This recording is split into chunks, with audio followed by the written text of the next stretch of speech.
Video को like करो और अगर ऐसी डरावनी सच्ची कहानियां सुनना पसंद है तो चैनल को सब्सक्राइब जरूर करो। रात के ठीक 12:17 हो रहे थे। दिल्ली के एक सुनसान इलाके में स्थित पुरानी हवेली के बाहर खड़ा था अर्जुन। हवेली के बारे में कहा जाता था कि वहां एक ऐसी आत्मा भटकती है जो सिर्फ खून नहीं बल्कि इंसानों की हवस से जुड़ी हुई है। अर्जुन को ये सब सिर्फ अफवाह लगता था। बकवास है ये सब, भूत वूत कुछ नहीं होता, उसने खुद से कहा और हवेली का जंग लगा दरवाजा धक्का देकर खोल दिया। चर्रर। दरवाजे की आवाज पूरे सन्नाटे में गूंज उठी। अंदर घुसते ही एक अजीब सी बदबू ने उसका स्वागत किया, जैसे किसी ने सालों से यहां सफाई ना की हो या शायद कुछ सड़ रहा हो। अर्जुन ने मोबाइल की टॉर्च ऑन की।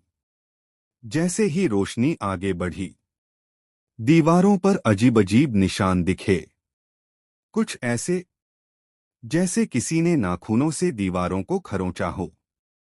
और उन खरोंचों के बीच कुछ शब्द लिखे थे, मुझे चाहिए। अर्जुन के माथे पर हल्का पसीना आ गया। किसे क्या चाहिए, उसने धीरे से बुदबुदाया। तभी ऊपर की मंजिल से किसी के चलने की आवाज आई। ठक ठक ठक। अर्जुन का दिल तेज धड़कने लगा। कोई है ऊपर, उसने जोर से पूछा।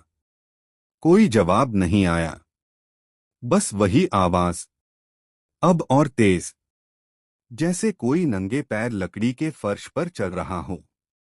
अर्जुन ने हिम्मत जुटाई और सीढ़ियों की तरफ बढ़ा। हर कदम के साथ आवाज और साफ होती जा रही थी। जैसे ही वह ऊपर पहुंचा, अचानक आवाज बंद हो गई। पूरा फ्लोर फिर से शांत हो गया। ह्यूलो, उसने धीरे से कहा। तभी उसके पीछे से एक ठंडी सांस उसके कानों को छूती हुई निकली। तुम आ गए। अर्जुन का शरीर जैसे जम गया। उसने धीरे धीरे पीछे मुड़कर देखा, लेकिन वहां कोई नहीं था।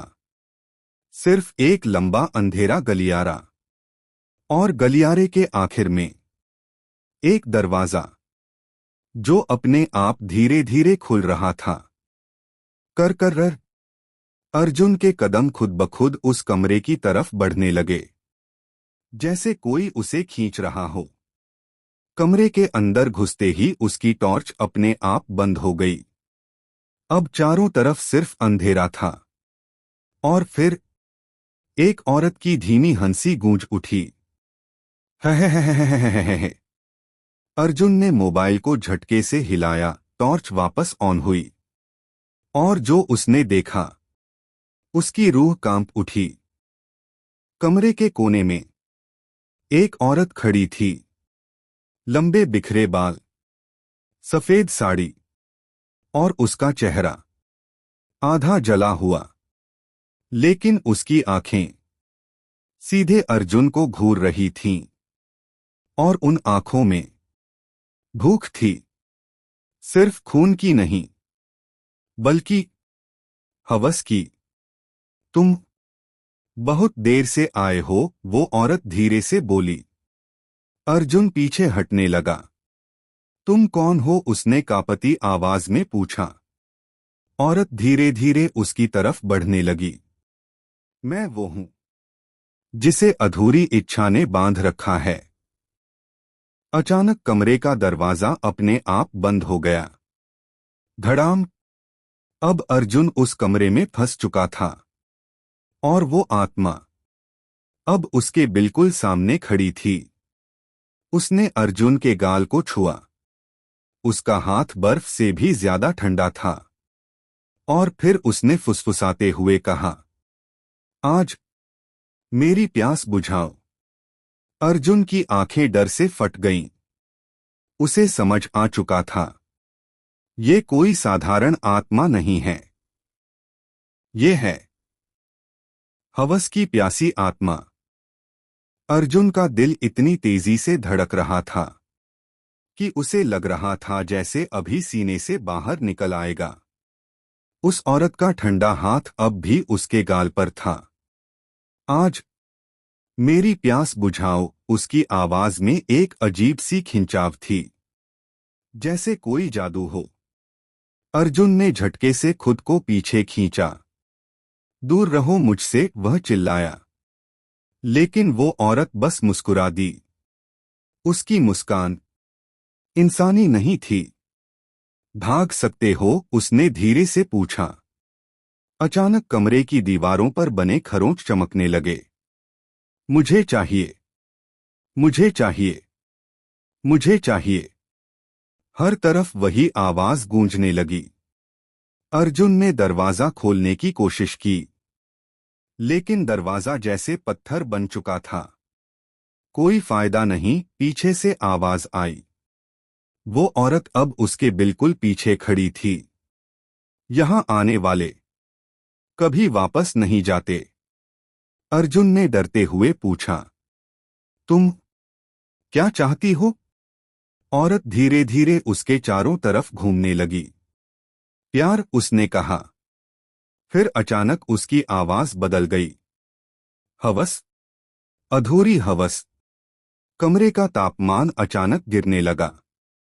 अर्जुन की सांसें तेज हो गईं। तुम समझ नहीं रहे, वो औरत अब गुस्से में थी। मैं जिंदा थी तो मुझे धोखा मिला। मेरे अपने ही मेरी इच्छाओं को कुचल दिया। अचानक उसकी आंखों से काला खून बहने लगा। और अब हर वो आदमी जो यहां आता है, वो अचानक अर्जुन के बहुत करीब आ गई। मेरी प्यास बुझाता है। अर्जुन ने डर के मारे आंखें बंद कर लीं। तभी उसके कानों में कई लोगों की चीखें गूंजने लगीं, बचाओ, ये छोड़ती नहीं, मत जाओ अंदर। अर्जुन ने आंखें खोलीं, और जो उसने देखा, उसकी आत्मा कांप उठी। कमरे की दीवारों में कई चेहरे फंसे हुए थे, जैसे लोग दीवार में जिंदा ही कैद हो गए हों। उनकी आंखें खुली थीं, और वो अर्जुन को देख रहे थे। मदद के लिए।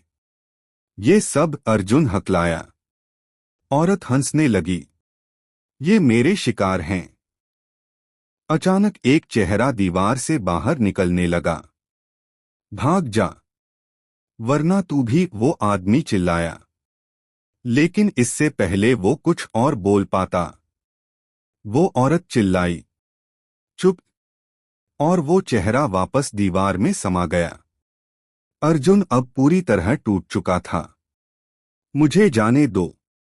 मैंने तुम्हारा क्या बिगाड़ा है? उसकी आंखों में आंसू आ गए। औरत कुछ पल के लिए शांत हो गई, फिर धीरे से बोली, तुम्हारी गलती बस इतनी है कि तुम यहां आए। अचानक कमरे की लाइट, मोबाइल की टॉर्च फिर से बंद हो गई। पूरा अंधेरा। और फिर अर्जुन को अपने शरीर पर किसी के हाथ महसूस होने लगे। एक नहीं, कई हाथ, ठंडे, सड़े हुए। उसकी सांस रुकने लगी। नहीं, प्लीज, वो चिल्लाया। अचानक टॉर्च फिर से ऑन हुई, और जो उसने देखा, वो औरत अब अकेली नहीं थी। उसके पीछे दर्जनों परछाइयां खड़ी थीं। सबकी आंखें चमक रही थीं, और सब अर्जुन को देख रहे थे, भूख से। औरत ने मुस्कुराते हुए कहा, आज हम सबकी प्यास बुझेगी। अर्जुन ने पूरी ताकत लगाकर खुद को छुड़ाया, और अचानक दरवाजा खुल गया। धड़ाम। वो भागता हुआ कमरे से बाहर निकला, सीढ़ियों की तरफ दौड़ा। लेकिन जैसे ही वो नीचे पहुंचा, उसके कदम रुक गए। हवेली का मुख्य दरवाजा अब गायब था। उसकी जगह एक और लंबा अंधेरा गलियारा था, और उस गलियारे के अंत में वही औरत खड़ी थी, धीरे धीरे उसकी तरफ बढ़ती हुई। और इस बार उसकी आंखों में सिर्फ एक ही चीज थी, पागलपन। अर्जुन की सांसें अब बेकाबू हो चुकी थीं। सामने वही औरत धीरे धीरे उसकी तरफ बढ़ रही थी, लेकिन इस बार कुछ अलग था। उसके कदम जमीन को छू ही नहीं रहे थे। वो हवा में तैरते हुए उसकी तरफ आ रही थी। तुम भाग नहीं सकते, उसकी आवाज अब और भी भारी हो चुकी थी। अर्जुन ने पीछे मुड़कर देखा। हर तरफ वही गलियारा, वही अंधेरा, जैसे हवेली अब बदल चुकी हो, जैसे वो किसी और दुनिया में फंस गया हो। ये क्या जगह है? अर्जुन बुदबुदाया। अचानक उसके दिमाग में कुछ चमका। उसे याद आया हवेली के बारे में एक पुरानी कहानी, कि सालों पहले यहां एक औरत रहती थी जिसका नाम था माया। कहा जाता था माया बेहद खूबसूरत थी, लेकिन उसकी खूबसूरती ही उसकी सबसे बड़ी सजा बन गई। गांव के कई लोग उस पर बुरी नजर रखते थे, और एक रात कुछ ऐसा हुआ जिसने उसे जिंदा इंसान से दरिंदगी की मिसाल बना दिया। अर्जुन ने डरते हुए पूछा, तुम माया हो? वो औरत अचानक रुक गई। उसकी गर्दन धीरे धीरे झुकी। फिर एक अजीब सी हंसी निकली।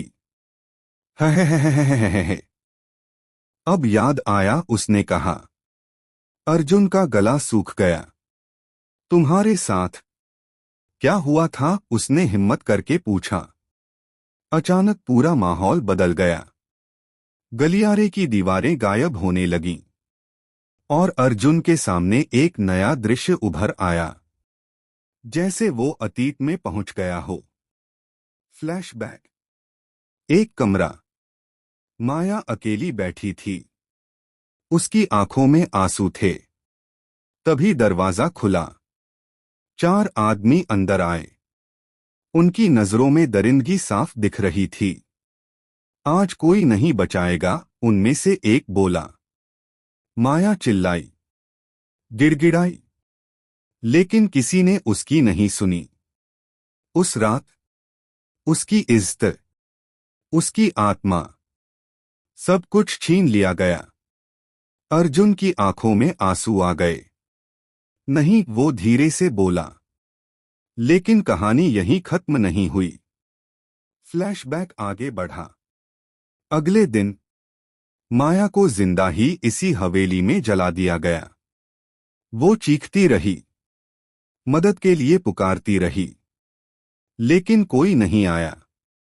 और मरते वक्त उसने एक कसम खाई, जिसने मेरी हवस को कुचला, मैं हर उस इंसान की हवस को अपना हथियार बनाऊंगी। अर्जुन के सामने फिर वही औरत खड़ी थी, लेकिन अब उसका चेहरा और भी भयानक हो चुका था।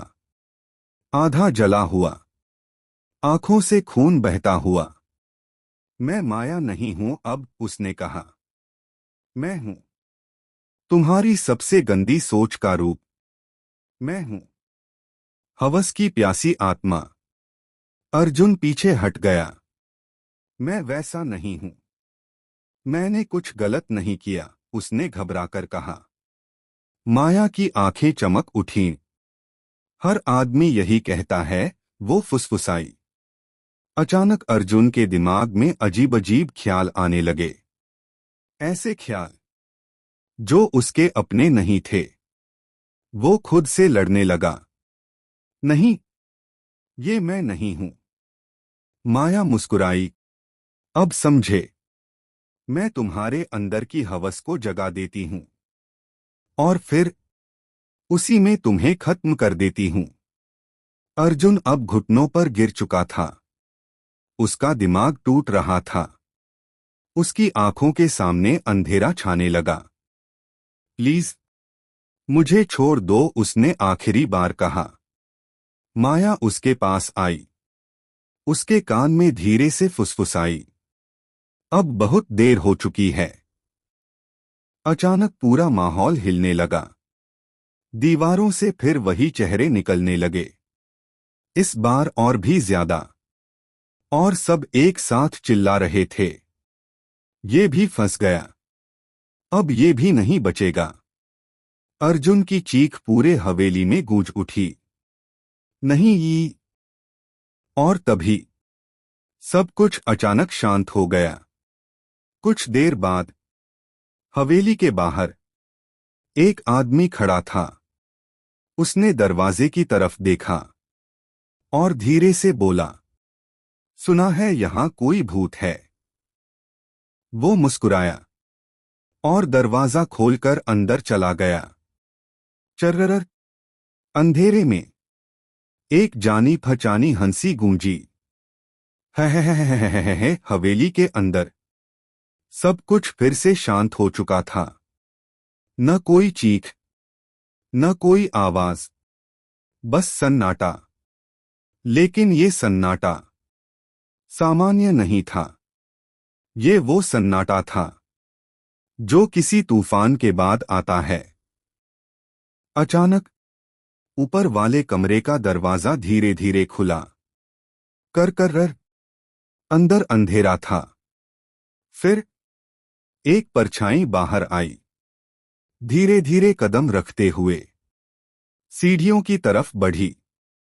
ठक ठक ठक, जैसे कोई नीचे उतर रहा हो। और जैसे ही वो रोशनी में आई, वो था अर्जुन। लेकिन कुछ बदल चुका था। उसकी आंखें अब बिल्कुल काली हो चुकी थीं। चेहरे पर एक अजीब सी मुस्कान थी जो इंसानी नहीं लग रही थी। उसी समय हवेली का मुख्य दरवाजा फिर से खुला। एक नया आदमी अंदर आया। हेलो, कोई है? उसने आवाज लगाई। वो थोड़ा घबराया हुआ था, लेकिन उत्सुक भी। अर्जुन छाया में खड़ा उसे देख रहा था, बिल्कुल चुप। शायद लोग बेकार में डरते हैं, नया आदमी खुद से बोला। तभी पीछे से एक धीमी आवाज आई, तुम आ गए। वो आदमी झटके से पीछे मुड़ा। कौन है? अर्जुन धीरे धीरे अंधेरे से बाहर आया। तुम यहां रहते हो? उस आदमी ने पूछा। अर्जुन बस मुस्कुराया। हाँ, अब यहीं रहता हूं। उसकी आवाज अब बदल चुकी थी, जैसे दो आवाजें एक साथ बोल रही हों। मुझे बताया गया था कि यहां भूत है, आदमी हंसते हुए बोला। क्या सच में है? अर्जुन ने उसकी आंखों में देखा और धीरे से कहा, हाँ, है। अचानक पूरे घर का दरवाजा अपने आप बंद हो गया। धड़ाम। आदमी डर गया। ये क्या था? अर्जुन अब उसके करीब आ चुका था। अब तुम भी जान जाओगे, उसने कहा। अचानक ऊपर से वही हंसी गूंजी। है। आदमी कांप गया। क कौन है ये? अर्जुन ने ऊपर देखा और धीरे से बोला, मालकिन। सीढ़ियों के ऊपर माया खड़ी थी, लेकिन इस बार वो पहले से भी ज्यादा डरावनी लग रही थी। उसका जला हुआ चेहरा अब पूरी तरह सड़ चुका था और उसकी आंखों में एक अजीब सी चमक थी।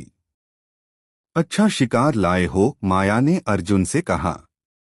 अर्जुन ने सिर झुका दिया। आपकी सेवा में।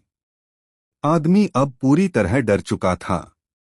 मुझे जाने दो, प्लीज, वो चिल्लाया। माया धीरे धीरे नीचे उतरने लगी। जाने दिया होता, अगर तुम जैसे लोगों ने मुझे जिंदा छोड़ा होता, उसकी आवाज गूंज उठी। अचानक दीवारों से हाथ निकलने लगे। वो आदमी को पकड़ने लगे। नहीं, वो चिल्लाया। अर्जुन खड़ा सब देख रहा था, बिना किसी भावना के। माया उसके सामने आई और उसकी आंखों में देखते हुए बोली, तुम सब एक जैसे हो, बाहर से मासूम, अंदर से गंदे। अचानक आदमी की चीखें पूरे घर में गूंजने लगीं। और फिर सब शांत। कुछ देर बाद दीवार में एक और चेहरा जुड़ गया, आंखें खुली हुई, डर से भरी। अर्जुन अब भी वहीं खड़ा था। माया उसके पास आई। तुमने अच्छा काम किया, उसने उसके सिर पर हाथ फेरा। अब तुम सिर्फ मेरे हो। अर्जुन मुस्कुराया, लेकिन उसकी मुस्कान में अब इंसानियत का कोई निशान नहीं था। लेकिन कहानी यहीं खत्म नहीं होती, माया ने कहा। अब हमें और शिकार चाहिए। अर्जुन ने दरवाजे की तरफ देखा और धीरे धीरे बाहर निकल गया। अगली सुबह एक और इंसान उस हवेली के सामने खड़ा था। उसके हाथ में मोबाइल था। आज मैं इस भूतिया जगह की सच्चाई दुनिया को दिखाऊंगा। उसे क्या पता था, वो अपनी आखिरी वीडियो रिकॉर्ड करने वाला है। अंधेरे में फिर वही आवाज गूंजी। है। सुबह का समय था, लेकिन उस हवेली के आसपास आज भी अजीब सा सन्नाटा पसरा हुआ था। पक्षियों की आवाज तक नहीं आ रही थी, जैसे प्रकृति भी उस जगह से दूर रहना चाहती हो। हवेली के बाहर खड़ा था एक लड़का। नाम था रोहन। उसके हाथ में मोबाइल और एक छोटा कैमरा था। हेलो दोस्तों, उसने रिकॉर्डिंग शुरू की। आज मैं आपको दिल्ली की सबसे डरावनी हवेली दिखाने वाला हूं, जहां लोगों के गायब होने की खबरें आती रहती हैं। वो हल्का सा मुस्कुराया, लेकिन मैं इन सब पर विश्वास नहीं करता। उसने कैमरा ऑन ही रखा और हवेली का दरवाजा खोल दिया। चर्रर। जैसे ही वो अंदर घुसा, कैमरे की स्क्रीन हल्की हल्की झिलमिलाने लगी। शायद नेटवर्क की प्रॉब्लम है, उसने कहा। अंदर वही बदबू, वही खामोशी, वही डर। यार, थोड़ा अजीब तो लग रहा है, रोहन ने धीरे से कहा। लेकिन वो रुका नहीं। वो आगे बढ़ता गया। हर चीज कैमरे में रिकॉर्ड होती जा रही थी। अचानक उसके कैमरे में कुछ कैद हुआ। एक परछाई जो उसके पीछे खड़ी थी। लेकिन रोहन को इसका पता नहीं था। देखो दोस्तों, ये दीवारें, वो बोल ही रहा था कि कैमरे में वो परछाई धीरे धीरे उसके करीब आने लगी। तभी उसके मोबाइल से एक अजीब सी आवाज आई। पीछे देखो। रोहन चौंक गया। कौन, उसने पूछा। वो धीरे धीरे पीछे मुड़ा, लेकिन वहां कोई नहीं था। लगता है मजाक कर रहा है कोई, वो हंसा। लेकिन उसकी हंसी में अब डर साफ झलक रहा था। तभी उसके कैमरे की स्क्रीन पर अचानक एक चेहरा दिखा। जला हुआ, खून से सना, सीधे उसे घूरता हुआ। ये क्या, रोहन डर गया। उसने तुरंत कैमरा नीचे किया, लेकिन सामने कुछ नहीं था। शायद एडिटिंग ग्लिच है, उसने खुद को समझाया। लेकिन सच्चाई कुछ और थी। ऊपर से कदमों की आवाज आई। ठक ठक ठक। रोहन ने कैमरा सीढ़ियों की तरफ घुमाया। लगता है कोई ऊपर है। वो धीरे धीरे ऊपर चढ़ने लगा। जैसे ही वो ऊपर पहुंचा, अचानक उसकी रिकॉर्डिंग अपने आप लाइव हो गई। उसके हजारों फॉलोअर्स ये सब देख रहे थे। कमरे का दरवाजा खुद ब खुद खुल गया। कर कर रर। अंदर अंधेरा था। दोस्तों, अगर ये वीडियो वायरल हुआ तो समझ लेना मैं सही जगह पर हूं, उसने हंसने की कोशिश की। लेकिन उसके हाथ कांप रहे थे। वो अंदर गया और जैसे ही उसने कैमरा घुमाया, उसकी सांस रुक गई। कैमरे में उसके पीछे खड़ा था अर्जुन, लेकिन वो वैसा नहीं था जैसा इंसान होता है। उसकी आंखें काली, चेहरा मुस्कुराता हुआ और शरीर बिल्कुल स्थिर। रोहन ने धीरे धीरे पीछे मुड़कर देखा और अर्जुन से उसकी आंखें मिल गईं। तुम कौन हो? रोहन ने डरते हुए पूछा। अर्जुन ने धीरे से कहा, मैं तुम्हारा स्वागत करने आया हूं। अचानक दरवाजा बंद। धड़ाम। रोहन चिल्लाया, ये क्या हो रहा है? तभी कमरे में ठंडी हवा चली और एक आवाज गूंजी। एक और माया प्रकट हो चुकी थी। रोहन का कैमरा सब कुछ लाइव दिखा रहा था। हजारों लोग ये देख रहे थे, लेकिन कोई मदद नहीं कर सकता था। तुम सब देख रहे हो न? माया ने कैमरे की तरफ देखकर कहा। उसकी आंखें स्क्रीन के पार तक झांक रही थीं, जैसे वो हर देखने वाले को देख सकती हो। लाइव चैट में लोग लिखने लगे, फेक है, स्क्रिप्टेड है, भाई भाग जा। माया हंसी, कोई नहीं बचेगा। अचानक रोहन के शरीर को अदृश्य हाथ पकड़ने लगे। उसका कैमरा गिर गया, लेकिन रिकॉर्डिंग चालू रही। स्क्रीन पर बस इतना दिखा, रोहन की चीख, और फिर अंधेरा। लाइव अचानक बंद हो गया। अगले दिन उस वीडियो को लाखों लोगों ने देखा, लेकिन जो लोग अंत तक वीडियो देख पाए, उन्होंने एक चीज नोटिस की। आखिरी फ्रेम में स्क्रीन पर कुछ सेकंड के लिए एक लाइन लिखी आई, अब अगला कौन? और उसी समय कई लोगों के फोन अपने आप ऑन हो गए और कैमरा चालू हो गया। अंधेरे में फिर वही हंसी गूंजी। है। रोहन का लाइव वीडियो बंद हुए 24 घंटे हो चुके थे, लेकिन उसकी चर्चा हर जगह थी। सोशल मीडिया पर वही वीडियो, न्यूज चैनलों पर वही खबर, दिल्ली की भूतिया हवेली का रहस्य। लोगों ने उस वीडियो को बार बार देखा। कुछ ने मजाक समझा, कुछ ने डर के मारे देखना बंद कर दिया। लेकिन जिन लोगों ने उस वीडियो को आखिरी सेकंड तक देखा था, उनके साथ कुछ अजीब होने लगा। रात के ठीक 12:17 पर उनके फोन अपने आप ऑन हो जाते, स्क्रीन खुद ब खुद चमकने लगती और कैमरा चालू हो जाता। पहले तो लोगों ने इसे टेक्निकल गड़बड़ी समझा, लेकिन असली डर तब शुरू हुआ जब स्क्रीन पर एक चेहरा दिखने लगा। वही जला हुआ चेहरा, वही खून से भरी आंखें। माया, तुमने मुझे देखा, अब मैं तुम्हें देख रही हूं। उसकी आवाज सीधे लोगों के दिमाग में गूंजती थी। कोई स्पीकर नहीं, कोई साउंड नहीं, फिर भी आवाज साफ सुनाई देती थी। एक एक करके लोग गायब होने लगे। कोई अपने कमरे से, कोई ऑफिस से, कोई सड़क से। बस एक चीज कॉमन थी, उनके फोन की आखिरी रिकॉर्डिंग। हर रिकॉर्डिंग में वो लोग अकेले होते और अचानक उनके पीछे कोई खड़ा दिखता।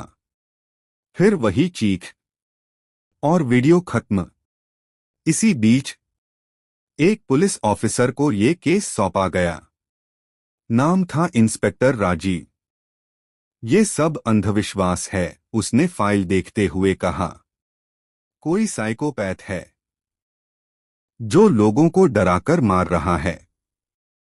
लेकिन जैसे जैसे उसने वीडियो देखे, उसके चेहरे का रंग उड़ने लगा। हर वीडियो में एक ही चेहरा, एक ही हंसी, एक ही आवाज। एक और राजीव ने आखिरी वीडियो चलाया, रोहन का लाइव। उसने ध्यान से देखा और अचानक उसकी आंखें एक जगह टिक गईं।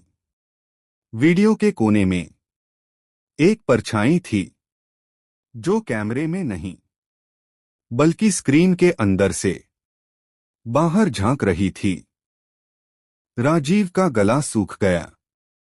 ये इंसान नहीं हो सकता, उसने धीरे से कहा।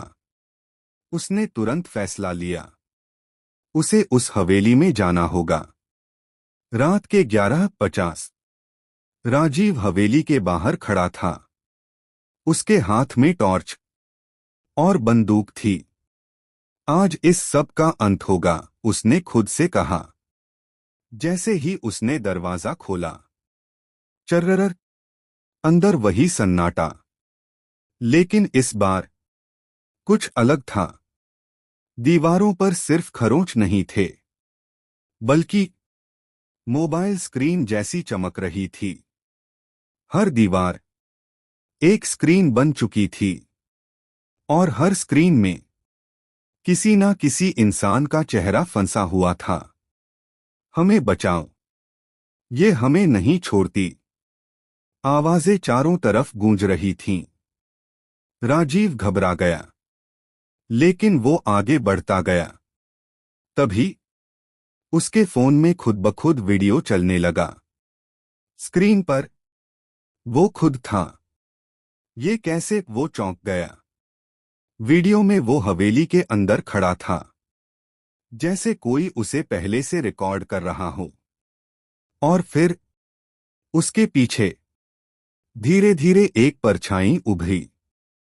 राजीव ने धीरे धीरे पीछे मुड़कर देखा, और इस बार वो सच में उसके पीछे खड़ी थी। माया, उसने मुस्कुराते हुए कहा, अब तुम भी। राजीव ने तुरंत अपनी बंदूक निकाली और गोली चला दी। घाया, लेकिन गोली उसके आर पार निकल गई, जैसे वो हवा हो। माया हंसी, मुझे मारना इतना आसान नहीं। अचानक उसके फोन की स्क्रीन टूट गई और उसमें से काले धुएं जैसी चीज बाहर आने लगी।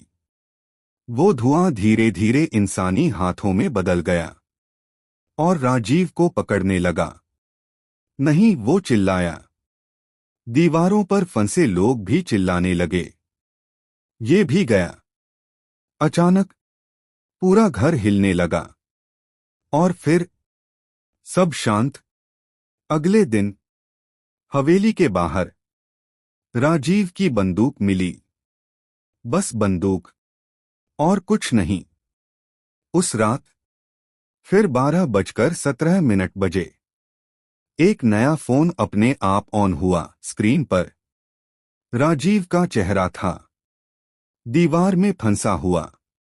आंखें खुली, डर से भरी, और उसके पास खड़ी थी माया। उसने स्क्रीन के पार देखकर कहा, अब ये दुनिया मेरी है। इंस्पेक्टर राजीव के गायब होने के बाद ये मामला सिर्फ एक हवेली तक सीमित नहीं रहा। अब ये पूरे शहर और धीरे धीरे पूरे देश में फैलने लगा। न्यूज़ चैनलों पर हेडलाइन चल रही थी, रहस्यमयी वीडियो के बाद लोगों का गायब होना जारी। क्या ये कोई डिजिटल श्राप है या कुछ और? सरकार ने कई टेक्निकल एक्सपर्ट्स को बुलाया। साइबर टीम ने उस वीडियो को ट्रेस करने की कोशिश की, लेकिन वीडियो का कोई सोर्स ही नहीं मिला।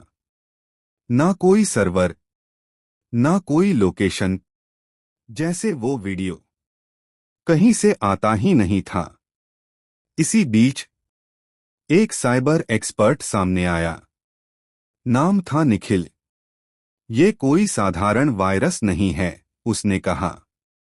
ये कुछ और है, जो टेक्नोलॉजी को इस्तेमाल कर रहा है। निखिल ने रोहन का वीडियो फ्रेम बाय फ्रेम देखना शुरू किया, घंटों, दिनों तक। और फिर उसे कुछ दिखा। वीडियो के एक फ्रेम में बहुत ही हल्के से कुछ लिखा हुआ था। आओ। निखिल का दिल तेज धड़कने लगा। ये कोई सिग्नल है, उसने खुद से कहा। उसने उस फ्रेम को जूम किया और अचानक उसकी स्क्रीन ब्लैक हो गई। ये क्या? वो चौंका।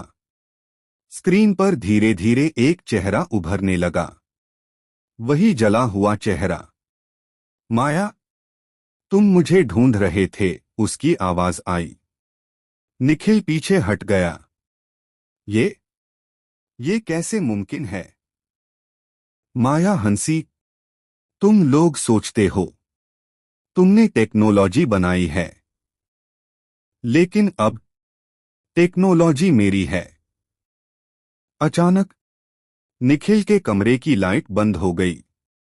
उसका लैपटॉप अपने आप ऑन ऑफ होने लगा। मोबाइल गिरकर अपने आप रिकॉर्डिंग करने लगा। नहीं, ये सच नहीं हो सकता, निखिल कांपते हुए बोला। तभी उसके पीछे से एक ठंडी आवाज आई। मुड़कर देखो। निखिल ने धीरे धीरे पीछे मुड़कर देखा। कमरा खाली था, लेकिन लैपटॉप स्क्रीन पर उसके पीछे कोई खड़ा दिख रहा था। निखिल की सांस रुक गई। उसने झटके से स्क्रीन बंद कर दी, लेकिन अब बहुत देर हो चुकी थी। कमरे की दीवारें धीरे धीरे बदलने लगीं, जैसे वो हवेली में बदल रही हों। नहीं, नहीं, वो चिल्लाया। दीवारों पर फिर वही चेहरे उभरने लगे। रोहन, राजीव और कई अनजान लोग, सब एक साथ बोल रहे थे, ये हमें नहीं छोड़ेगी। अचानक निखिल के पैर जमीन से उठ गए, जैसे कोई उसे हवा में खींच रहा हो। मुझे बचाओ, वो चीखा। माया उसके सामने प्रकट हुई और मुस्कुराते हुए बोली, तुमने मुझे समझने की कोशिश की, अब तुम भी मेरा हिस्सा बनोगे। और फिर एक जोरदार चीख। सब कुछ शांत। अगले दिन निखिल का कमरा खाली मिला। बस उसका लैपटॉप ऑन था। स्क्रीन पर एक नया वीडियो चल रहा था। वीडियो में निखिल दीवार में फंसा हुआ था, आंखें खुली, डर से जमी हुई, और उसके पास खड़ी थी माया। उसने कैमरे की तरफ देखकर कहा, अब कोई नहीं बचेगा। उसी समय दुनिया भर में लाखों स्क्रीन अपने आप ऑन हो गईं। फोन, टीवी, लैपटॉप, हर स्क्रीन पर एक ही चेहरा, माया, और एक ही लाइन, अब तुम भी। अब ये सिर्फ एक कहानी नहीं रही थी, ये दहशत बन चुकी थी। दुनिया भर में हर स्क्रीन पर सिर्फ एक ही चेहरा था, माया। लोग अपने फोन तोड़ रहे थे, टीवी बंद कर रहे थे, इंटरनेट काट रहे थे, लेकिन कुछ भी काम नहीं कर रहा था, क्योंकि अब माया सिर्फ स्क्रीन में नहीं थी, वो लोगों के दिमाग में पहुंच चुकी थी। रात के 12:17 हर इंसान को एक ही सपना आता। एक अंधेरी हवेली, लंबा गलियारा, और उसके अंत में खड़ी माया। आओ, वो बुलाती। कुछ लोग नींद में ही चलने लगते, दरवाजा खोलते और अंधेरे में गायब हो जाते। सुबह बस उनका फोन मिलता और एक नया वीडियो। सरकार ने इमरजेंसी घोषित कर दी। सभी लोग स्क्रीन से दूर रहें, कोई भी वीडियो ना देखें। लेकिन अब बहुत देर हो चुकी थी, क्योंकि माया ने एक नया तरीका ढूंढ लिया था।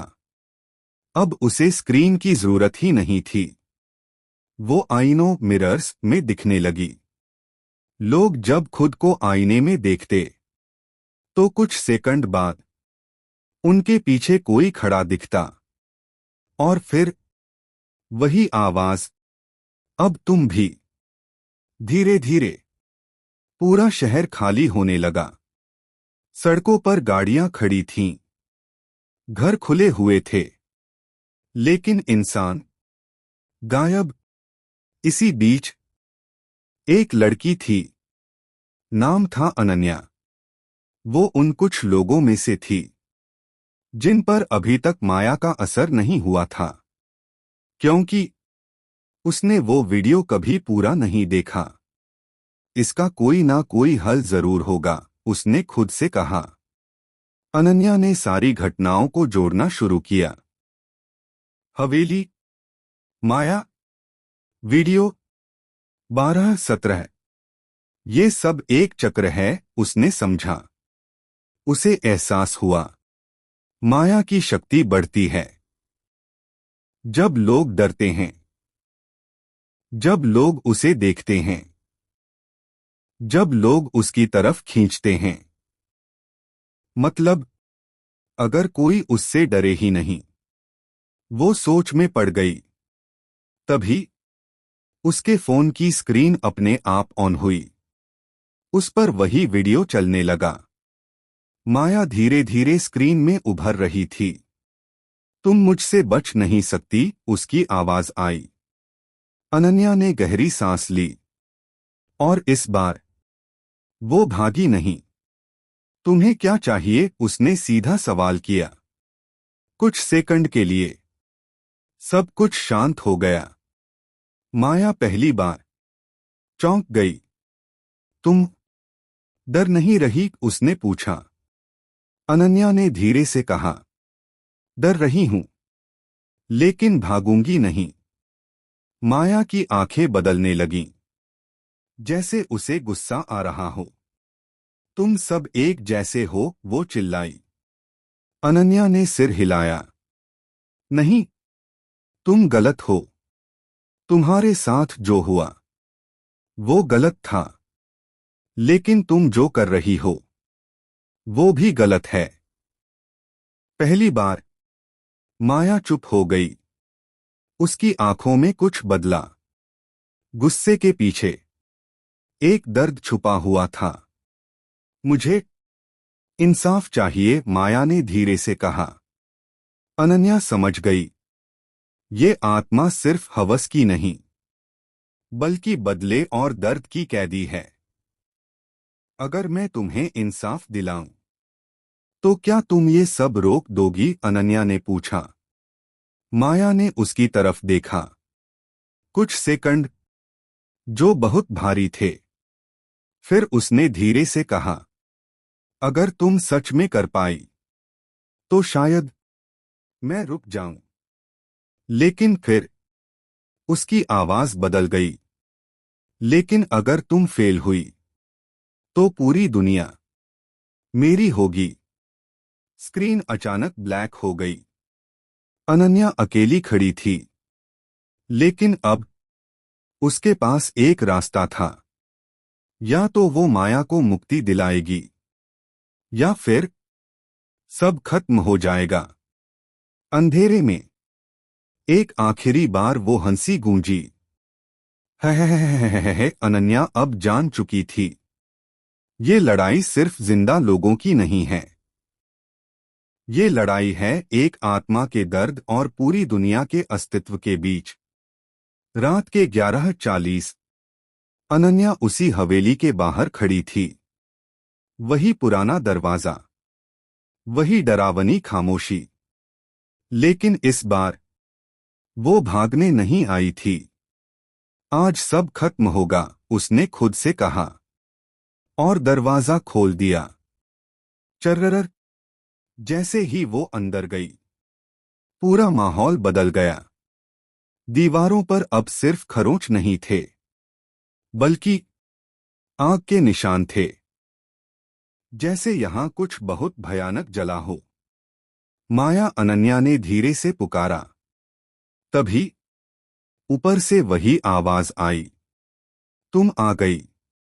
अनन्या ने ऊपर देखा। सीढ़ियों के आखिर में माया खड़ी थी, लेकिन इस बार उसका चेहरा पहले जैसा भयानक नहीं था। उसकी आंखों में दर्द ज्यादा था, गुस्सा कम। तुम सच जानना चाहती हो? माया ने पूछा। अनन्या ने सिर हिलाया। हाँ, और उसे खत्म भी करना चाहती हूं। अचानक पूरा माहौल बदल गया और अनन्या एक बार फिर अतीत में पहुंच गई। असली सच्चाई। माया के साथ जो हुआ वो सिर्फ 4 लोगों का अपराध नहीं था। उस रात पूरे गांव ने उसकी चीखें सुनी थीं, लेकिन कोई मदद के लिए नहीं आया। सबने दरवाजे बंद कर लिए, जैसे कुछ हुआ ही ना हो। उन्होंने मुझे मरने दिया, माया की आवाज गूंजी। फ्लैशबैक आगे बढ़ा। अगले दिन उन 4 लोगों ने मिलकर माया को जिंदा जला दिया और गांव वालों ने उन्हें बचा लिया। कोई सजा नहीं हुई, कोई न्याय नहीं मिला। तभी मैंने कसम खाई, माया की आवाज गूंज उठी। जो दुनिया मुझे बचा नहीं पाई, मैं उसे चैन से जीने नहीं दूंगी। अनन्या की आंखों में आंसू थे। तुम्हारे साथ बहुत गलत हुआ, उसने कहा, लेकिन ये जो तुम कर रही हो, इससे भी मासूम लोग मर रहे हैं। माया की आंखें फिर से लाल होने लगीं। मासूम? वो चिल्लाई। जब मैं चिल्ला रही थी तब कोई मासूम नहीं था। अचानक दीवारों से आवाजें आने लगीं। हमें बचाओ, हमने कुछ नहीं किया। ये वही लोग थे जो अब फंसे हुए थे। अनन्या ने माया की तरफ देखा। अगर तुम्हें इंसाफ चाहिए तो असली दोषियों को सजा दिलाते हैं। माया कुछ पल के लिए चुप हो गई। वो मर चुके हैं, उसने धीरे से कहा। अनन्या ने कहा, शरीर से, लेकिन आत्मा से नहीं। तुम्हारी तरह वो भी कहीं ना कहीं फंसे होंगे। माया की आंखों में एक चमक आई। मतलब, मैं उन्हें ढूंढ सकती हूं? अनन्या ने सिर हिलाया। हाँ, और उन्हें वही दर्द दे सकती हो। कुछ सेकंड पूरा माहौल शांत रहा। फिर माया ने धीरे से कहा, अगर मैं ऐसा करूं तो ये सब खत्म हो जाएगा। अनन्या ने कहा, हाँ, तुम मुक्त हो जाओगी। माया ने आंखें बंद कीं, जैसे वो सोच रही हो। लेकिन तभी अचानक कुछ बदल गया। उसका चेहरा फिर से डरावना होने लगा। नहीं, वो चिल्लाई, मैं अब रुक नहीं सकती। मैं बहुत आगे आ चुकी हूं। अचानक पूरा घर हिलने लगा। दीवारों से सारे चेहरे बाहर निकलने लगे। ये सब मेरी ताकत बन चुके हैं। अब अगर मैं रुकी तो मैं खुद खत्म हो जाऊंगी। अनन्या समझ गई, अब ये सिर्फ बदले की बात नहीं रही, ये एक शक्ति का जाल बन चुका है। तो फिर एक ही रास्ता है, अनन्या ने कहा। माया ने उसकी तरफ देखा। क्या? अनन्या ने गहरी सांस ली। तुम्हें खत्म करना होगा। पूरा माहौल एकदम शांत हो गया।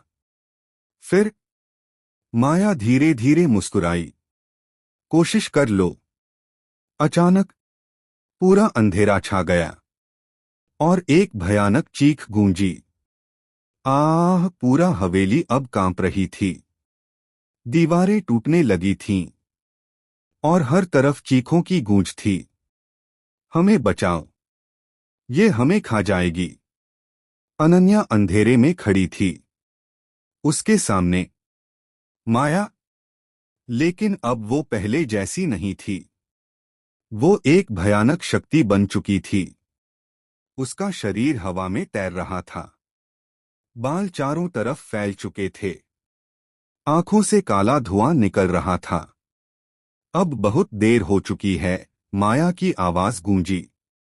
अब मैं सिर्फ एक आत्मा नहीं, मैं इस दुनिया का डर बन चुकी हूं।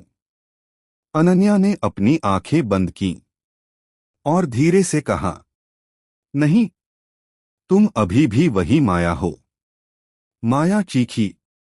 चुप।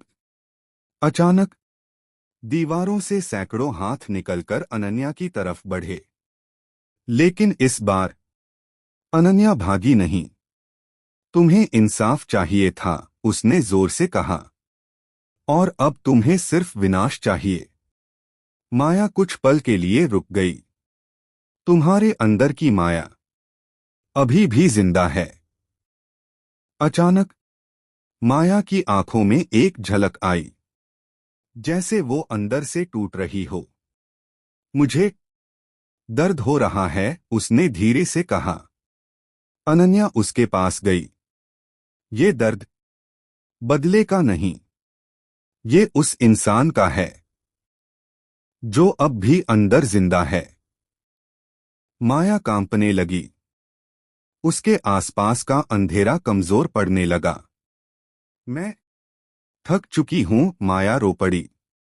पहली बार उसकी आवाज में डर नहीं, सिर्फ दर्द था। अनन्या ने उसका हाथ पकड़ लिया। छोड़ दो ये सब, तुम्हें शांति मिलेगी। माया की आंखों से काला खून बहने लगा। लेकिन ये सब उसने दीवारों की तरफ देखा, जहां हजारों आत्माएं फंसी थीं। अनन्या ने कहा, अगर तुम खुद को मुक्त करोगी तो ये सब भी आजाद हो जाएंगे। कुछ सेकंड जो पूरी दुनिया के लिए भारी थे। फिर माया ने धीरे धीरे अपनी आंखें बंद कीं। मैं अब और नहीं। अचानक एक तेज रोशनी पूरे हवेली में फैल गई। सारे चेहरे दीवारों से निकलने लगे। हर आत्मा धीरे धीरे गायब होने लगी। उनकी चीखें अब शांत हो रही थीं। माया का शरीर भी धीरे धीरे टूटने लगा। वो अनन्या की तरफ देखती है। धन्यवाद, उसने मुस्कुराते हुए कहा। और फिर वो गायब हो गई। पूरा हवेली एकदम शांत हो गया। सुबह की पहली किरण उस पुराने खंडहर पर पड़ी। सब कुछ खत्म हो चुका था। कुछ दिन बाद दुनिया धीरे धीरे सामान्य होने लगी। लोग वापस आने लगे। वीडियो अपने आप डिलीट हो गए। और वो हवेली अब बस एक खाली इमारत थी। अनन्या वहां आखिरी बार खड़ी थी। अब सब खत्म हो गया, उसने खुद से कहा। वो मुड़ी और वहां से चली गई। लेकिन कहानी यहीं खत्म नहीं होती। रात के 12:17 एक पुराने फोन की स्क्रीन अपने आप ऑन हुई। स्क्रीन पर कुछ सेकंड तक कुछ नहीं था। फिर धीरे धीरे एक चेहरा उभरा। वो माया नहीं थी, वो अर्जुन था। उसकी काली आंखें और वही खतरनाक मुस्कान। उसने धीरे से कहा, कहानी अभी खत्म नहीं हुई। स्क्रीन ब्लैक हो गई और अंधेरे में एक हल्की सी हंसी गूंजी। है। रात के 12:17 अनन्या अचानक नींद से जागी। कमरे में हल्की सी ठंडक थी और उसका फोन अपने आप ऑन हो गया। स्क्रीन पर अर्जुन का चेहरा उभरा। वही काली आंखें, वही डरावनी मुस्कान। कहानी खत्म नहीं हुई, उसकी आवाज आई। लेकिन इस बार अनन्या नहीं डरी। वो धीरे से उठी, फोन को हाथ में लिया और बोली, नहीं, आज सब खत्म होगा। अर्जुन हंसा, तुम कुछ नहीं कर सकती। तभी अनन्या ने वो चीज निकाली जो उसने हवेली से जाते वक्त उठाई थी। एक जली हुई चूड़ी। माया की, तुम्हारी ताकत डर और अधूरी इच्छाओं से आती है, और तुम्हारा बंधन इसी से जुड़ा है। अर्जुन का चेहरा अचानक बदलने लगा। ये तुमने कहां से पाया? अनन्या ने आंखों में देखते हुए कहा। जहां से सब शुरू हुआ था वहीं खत्म भी होगा। अंतिम सामना हवेली में। कुछ ही देर बाद अनन्या फिर उसी हवेली के अंदर थी। इस बार वो जगह पहले जैसी डरावनी नहीं थी, लेकिन एक अजीब बेचैनी अब भी थी। अर्जुन, उसने पुकारा। अचानक अंधेरे से वो बाहर आया। तुम वापस आ ही गई। लेकिन अब वो अकेला नहीं था। उसके पीछे धुएं जैसी परछाइयां थीं। माया खत्म हो गई, लेकिन उसकी शक्ति मुझ में आ गई है। अनन्या समझ गई, ये आखिरी जंग है। ये शक्ति तुम्हारी नहीं है, ये दर्द है जो अब भी बंधा हुआ है। अर्जुन चिल्लाया, मैं अब इस जगह का मालिक हूं। अचानक पूरा हवेली कांपने लगी। दीवारों से फिर आवाजें आने लगीं, लेकिन इस बार उनमें दर्द कम था, जैसे वो मुक्त होने के करीब हों। अनन्या ने जली हुई चूड़ी जमीन पर रख दी। माया, अगर तुम कहीं भी हो तो आज इस सब को खत्म कर दो। कुछ सेकंड, पूरा सन्नाटा। फिर एक हल्की रोशनी उभरी, और उसी रोशनी में माया की आत्मा फिर से दिखाई दी। लेकिन इस बार वो शांत थी। तुमने मुझे याद किया, उसने धीरे से कहा। अनन्या मुस्कुराई। अब सब खत्म करने का समय है। अर्जुन चिल्लाया, नहीं, ये मेरी शक्ति है। माया उसकी तरफ बढ़ी। ये शक्ति नहीं, ये श्राप है। उसने अपना हाथ अर्जुन के सीने पर रखा। अचानक अर्जुन की चीख निकल गई। आ! उसके अंदर से काला धुआं बाहर निकलने लगा। वो धुआं धीरे धीरे गायब होने लगा। अर्जुन घुटनों पर गिर गया। उसकी आंखें फिर से सामान्य हो गईं। मुझे बचा लो, उसने कमजोर आवाज में कहा। माया ने उसकी तरफ देखा। अब सब खत्म होगा। और अगले ही पल एक तेज रोशनी पूरे हवेली में फैल गई। जब रोशनी खत्म हुई, हवेली खाली थी। न कोई आत्मा, न कोई परछाई, बस खामोशी। उस हवेली को तोड़ दिया गया। वो जगह अब एक पार्क बन चुकी थी, जहां बच्चे खेलते थे, लोग हंसते थे, और वहां अब कोई डर नहीं था। अनन्या एक बेंच पर बैठी थी, आसमान की तरफ देखते हुए। हल्की हवा चली, जैसे कोई फुसफुसाया। धन्यवाद। अनन्या हल्का सा मुस्कुराई।